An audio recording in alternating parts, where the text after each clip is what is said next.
আমাদের মতো যারা ইফতারিতে ভাজা পোড়া খান না, ইফতারির পর এটা সেটা খেতে ইচ্ছে করে, যখন রাতে জেগে থাকেন এটা সেটা খেতে ইচ্ছে করে, এভাবে এই রেসিপিটা বানিয়ে নিতে পারেন। একটা পুষ্টিকর রেসিপি, খেতেও খুব মজা হয়। এখানে নিয়েছি আমি খেজুর, খেজুরের বিচিটা ফেলে দিয়েছি, নরম দেখে খেজুর নিয়েছি।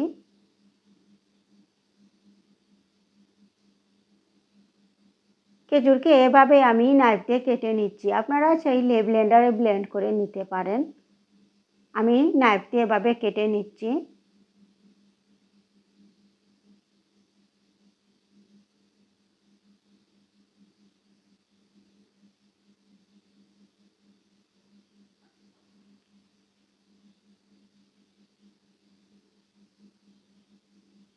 এখন হাত দিয়ে এভাবে ভালো করে মেখে নিব।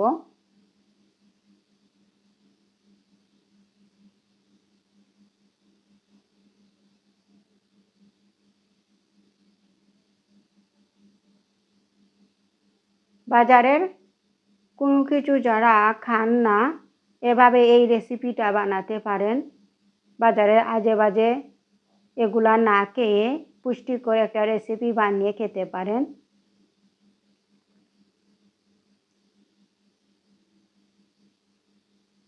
এখন চুলায় ফ্রাই প্যান বসিয়ে দিয়েছি, বিসমিল্লাহির রহমানির রহিম, আর সাদা তিলটাকে ভেজে নিচ্ছি, একটু লালচে কালার করে ভেজে নেব।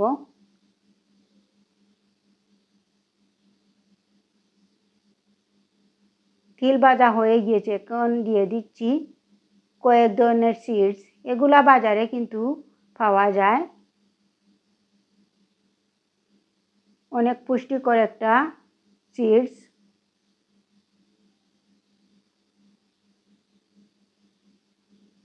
এই সিডসগুলোকে আমি ভেজে নিচ্ছি।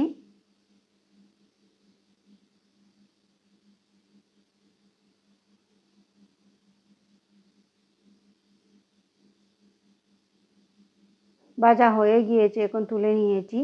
এখন ফ্রাই প্যানে ঘি দিয়ে দিয়েছি,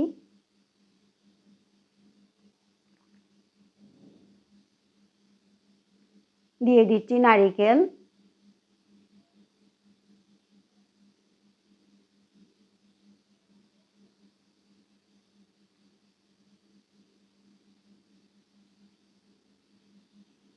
নারকেলগুলোকে ভেজে নিচ্ছি, দিয়ে দিচ্ছি দারচিনি আর এলাচ, পরে এগুলা তুলে ফেলে দিব।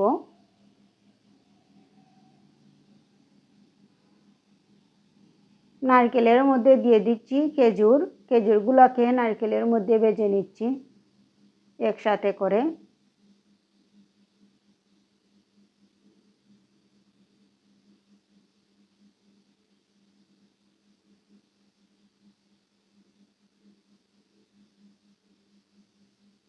দেখুন একসাথে করে ভেজে নিয়েছি।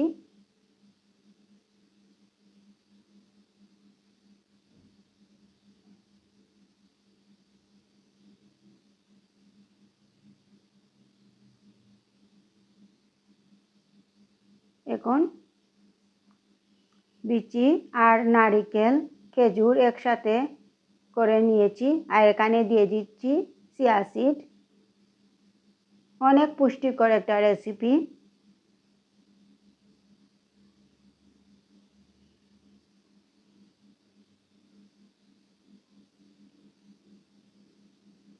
দেখুন দারচিনি আর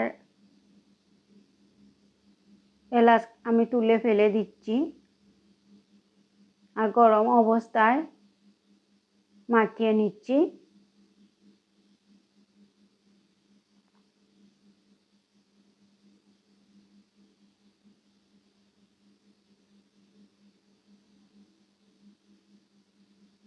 এভাবে বল বল করে বানিয়ে নিব।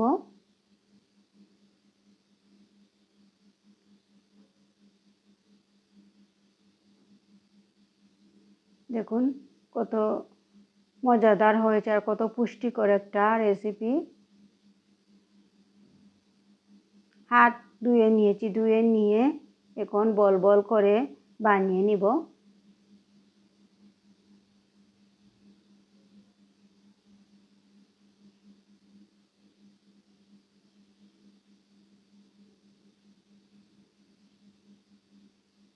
দেখুন কতটা লোভনীয় হয়েছে।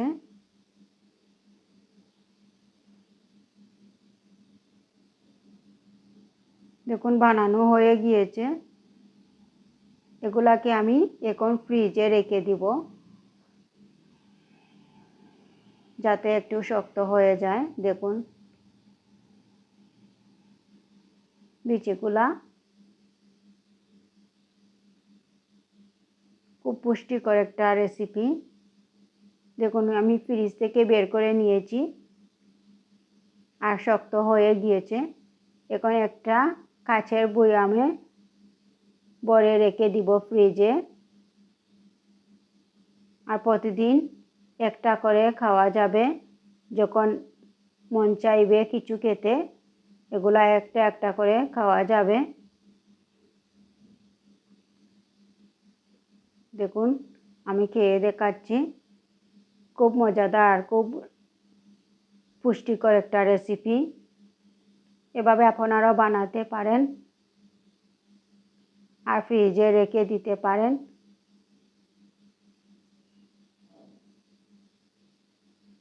আমার এই রেসিপি কেমন হয়েছে কমেন্ট করে জানাবেন। সবাই ভালো থাকবেন। আল্লাহ হাফেজ।